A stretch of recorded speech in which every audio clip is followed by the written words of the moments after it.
நமக்கு எதிராய் நிற்கிற சக்தி, எதிரி, அதை பார்க்கக்கூடாது. நம்ம கூட இருக்கிற இயேசுவை கவனிக்கணும். இதில் தான் நம்ம மாட்டிக்கிறோம். சில நேரம் எதிர நிற்கிற இந்த பெரிய மலை மாதிரி இருக்கிற இந்த பிரச்சனையை, இந்த பிசாசை, இந்த சவாலை, இந்த பலவீனத்தை, அதை தான் பார்த்து நம்ம பயந்துறோம்.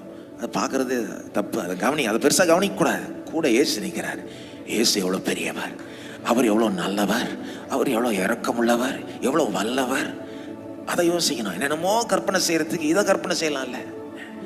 இல்லை இது நடந்துருங்க, அல்லது ஒருவேளை அது நடந்துருச்சுன்னா என்னங்க, இப்படியே மைண்டு பாருங்க, அப்படியே சிந்தனைகள் அப்படியே ஒன்றுக்கு அடுத்து ஒன்று அப்படியே கற்பனை மேலே கற்பனையை வளர்த்துக்கிட்டு போயிட்டு இருக்கோம்.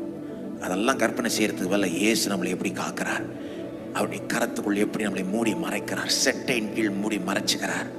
ஒருவேளை காற்று வீசினா கூட, கடல் கொந்தளித்தா கூட, இயேசு இருக்கிறதுனால தண்ணீர் மேலே நாம நடக்கலாம்.